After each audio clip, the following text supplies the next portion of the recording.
You are now in a typical flat of a nuclear power plant worker. In just these few dozen square meters, a family lived their lives. In the 80s, this flat was considered very comfortable and indicated high social status. Most of the flats in Pripyat are empty.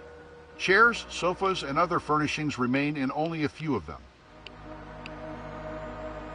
When it became clear that Pripyat would remain a ghost town forever, several trips were organized, during which residents could retrieve their most valuable items from their flats. Later on, whatever was left was thrown through the windows and then buried in designated spots. This was to discourage people from ever returning home again.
School number 3 is one of 5 secondary schools in Pripyat, located on Sportivnaya Street next to the indoor swimming pool.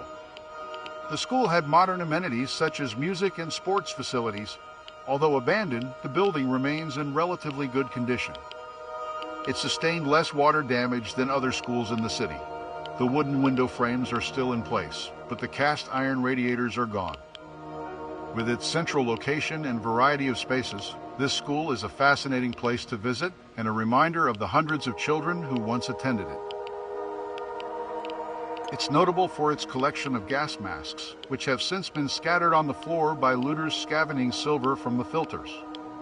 The Soviet-made child-sized masks were meant to protect against nuclear, biological, and chemical NBC attacks and were kept on site during the Cold War. It was very modern by Soviet standards of the time.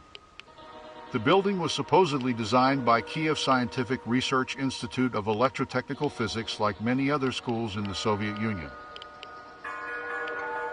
According to the historical records, the classes were not immediately canceled when the news broke. The children received some iodine pills and were allowed to go home a little early. That was it.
Indoctrination was a crucial element of education in the Soviet system.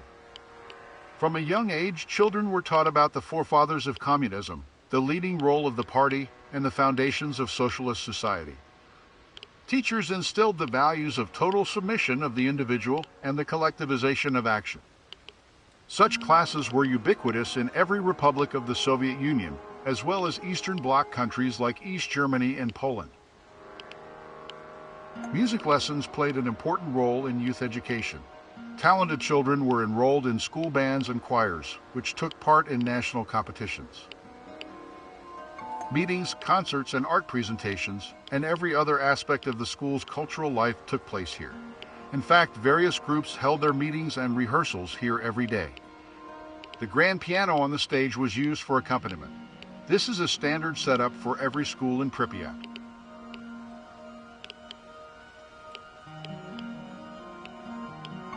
Meetings, concerts, and art presentations, and every other aspect of the school's cultural life took place here. In fact, various groups held their meetings and rehearsals here every day. The grand piano. Mathematics was the foundation upon which the Soviet Union's technical development was built. As early as primary school, the brightest pupils, under the vigilant eye of their teachers, advanced their skills in science. The best of them attended secondary schools and later went on to renowned universities to become scientists or engineers. But none of this stopped the Soviet Union from building a malfunctioning nuclear reactor.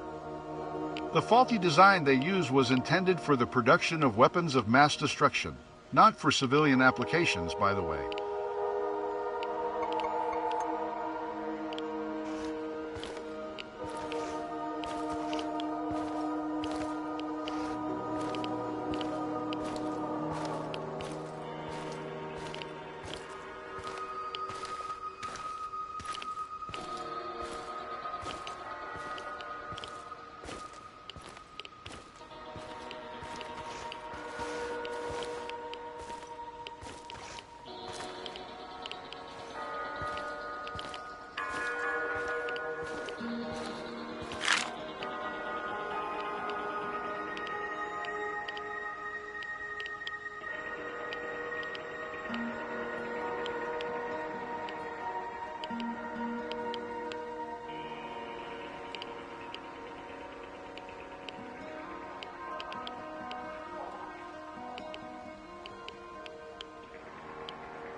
The Azure Swimming Pool is an iconic indoor pool located at 18 Sportivnaya Street in Pripyat's 3rd microdistrict. The pool was built in the 1970s and remained open until 12 years after the Chernobyl disaster of 1986. During that time, the pool was primarily used by the liquidators. In spite of the disaster, the pool was one of the best maintained places in Pripyat. Since its closing in 1998, the pool and the nearby indoor basketball court have been left to deteriorate and are now abandoned. Before the accident at the power plant, Pripyat was a rapidly growing city. The Soviet government placed a strong emphasis on sports and physical fitness. As a result, many sports complexes, clubs, and swimming pools were constructed. One of the most notable was the Azure Indoor Sports Complex. It featured a pool with 5 swimming lanes and 2 diving platforms, as well as a gym and basketball court. It was open in 1970 and regularly hosted swimming competitions. It was located in a relatively safe area and was used by employees of the Exclusion Zone Administration and liquidators. The pool was closed in 1998 due to the shutdown of the 3rd reactor, which meant hot water was no longer supplied to the city. Today, like every other structure in the exclusion zone, it is abandoned. The clock above the pool still displays the approximate time of the accident. Electricity and water were cut off to most buildings in the city, but were later restored in facilities where government officials were working, including Lazarny. On one of the walls, the word "rain" is written in graffiti.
The third angel blew his trumpet, and a great star fell from heaven, blazing like a torch, and it fell on a third of the rivers and on the springs of water.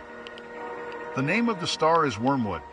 A third of the waters became wormwood, and many people died from the water, because it had been made bitter. This is a quote from the Bible, Revelation 8:10-12. The angel in the book of Revelations predicted that the arrival of a giant star called Wormwood would bring about doomsday. Interestingly, the plant known as wormwood, Latin name, Artemisia absinthium, is related to common mugwort, commonly known as black mugwort. In a free translation, Chernobyl means black wormwood. It's also the name of the town that housed the power plant. An ominous coincidence, isn't it?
Train cars like this one were used to transport irradiated meat after the disaster. During the liquidation of the Chernobyl site, all livestock and wild animals within the exclusion zone were culled to prevent the spread of radioactive meat. When irradiated meat appeared in Moscow stores, the Soviet health minister raised the alarm and halted sales of meat from the exclusion zone. However, the Moscow party bosses ensured their own supply was safe to eat. In the Soviet Union of 1986, meat was still not accessible or affordable for common folk.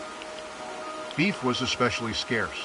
The idea of throwing away thousands of tons of expensive food was something party bosses disliked. A protocol was developed to cleanse the meat of radioactivity to make it edible. Processing plants were instructed to soak the meat in chemically treated water, then check radioactivity levels. It didn't help that the plants had to expedite the process due to the huge surplus of meat. This resulted in inaccurate assessments of radioactivity and the mixing of safe and highly irradiated meat. In 1987, over 300 tons of frozen meat was shipped to the Georgian Socialist Republic, but was rejected after being tested by a dosimetrist. The meat was then loaded on a train and caused fear and panic wherever it traveled. The local authorities in Ovruch asked for the meat to be buried, but their request was rejected. The train was then sent to the Ukrainian village of Polotsk, pasted with warning signs and locked up. The radioactive meat remained there until the generator for the refrigeration failed, and the local electricians refused to repair it. The issue was brought to the public's attention by reporters who took photos of the radioactive train. KGB agents eventually buried the meat in South Belarus in a concrete-lined pit.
The reactor meltdown at the Chernobyl nuclear power plant was a catastrophic event that occurred on April 26, 1986. It resulted in the release of significant amounts of radioactive materials into the environment. The meltdown occurred during a safety test when one of the reactors at the plant overheated and the fuel rods in the reactor core ruptured. This ignited a fire that released large amounts of radioactive materials into the atmosphere. The explosion and subsequent fire destroyed the reactor and the roof of the building. It sent a plume of radioactive smoke and dust into the air that spread over large parts of Europe.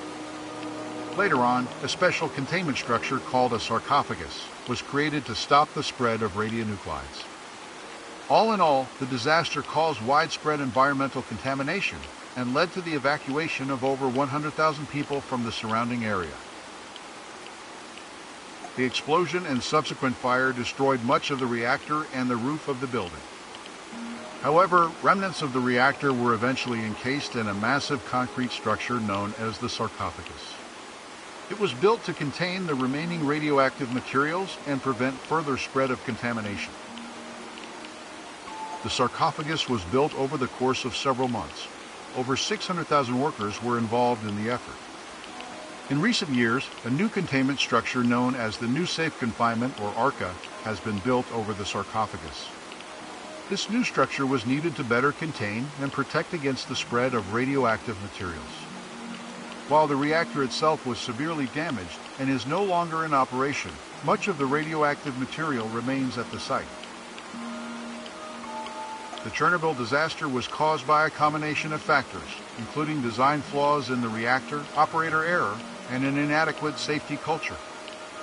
However, several Soviet officials were charged with negligence, including Chief Engineer Anatoly Dyatlov. Several other individuals were also charged, including Shift Supervisor Boris Rogozhin and the head of the power plant, Viktor Bryukhanov. On the night of April 25-26, 1986, prior to a scheduled maintenance shutdown, Soviet technicians conducted a turbine test on Unit 4 of the Chernobyl NPP. They mistakenly disabled the emergency cooling system and other important safety protocols to perform the test. A series of errors caused a buildup of steam, which led to the reactor overheating. At 1:23 a.m., two powerful explosions ruptured the steel and concrete lid and sent a fireball into the sky, releasing a large amount of radioactive material. The situation was made worse by the subsequent outbreak of several fires, including one inside the reactor core that lasted for 10 days. The Chernobyl disaster released a minimum of 100 times more radiation than the atomic bombs dropped on Hiroshima and Nagasaki.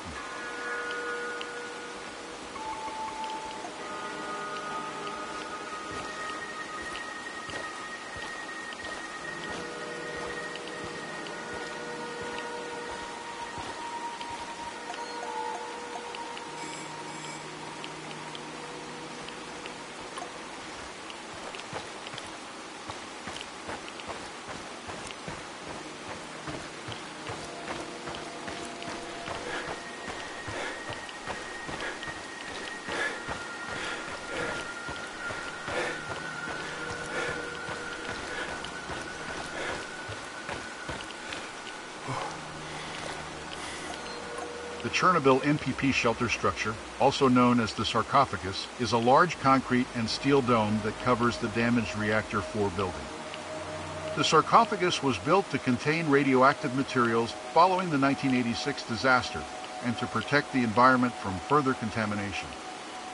However, due to deterioration, a new structure called the New Safe Confinement was built and completed in 2016. The sarcophagus contained 200 tons of radioactive corium, 30 tons of dangerously contaminated dust, and 16 tons of uranium and plutonium. The Russian name for the structure, Obyekt Ukryte, means covering. The design of the original sarcophagus started on May 20, 1986. Construction took 206 days and involved 8 stages, including clearing the area and laying concrete around Reactor 4. Erecting protective walls, covering the turbine hull, and installing a ventilation system. The construction used over 400,000 cubic meters of concrete and 7,300 tons of metal framework. It resulted in the enclosure of 740,000 cubic meters of heavily contaminated debris and soil. The New Safe Confinement, also known as the New Shelter or ARCA, is a structure erected in 2016 at the Chernobyl NPP. It also covers the temporary shelter sarcophagus that was built shortly after the disaster. The main objective of the new safe confinement is to protect the reactor from external elements, facilitate its decommission, and keep water from seeping in. It's a major project that forms part of the shelter implementation plan, which is supported by the Chernobyl Shelter Fund. Its goal is to contain the radioactive remains for a minimum of 100 years, and to dismantle the original sarcophagus that was hastily built by the liquidators. The structure was designed and constructed by the French consortium Novaca, along with Vinsci Construction grants projects and Bauix Travaux Publics. Funding was sourced from the Chernobyl Shelter Fund, overseen by the European Bank for Reconstruction and Development, EBRD. 46 countries and organizations contributed to the fund, including the EBRD itself. The cost of the new safe confinement exceeded €2 billion.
Blech!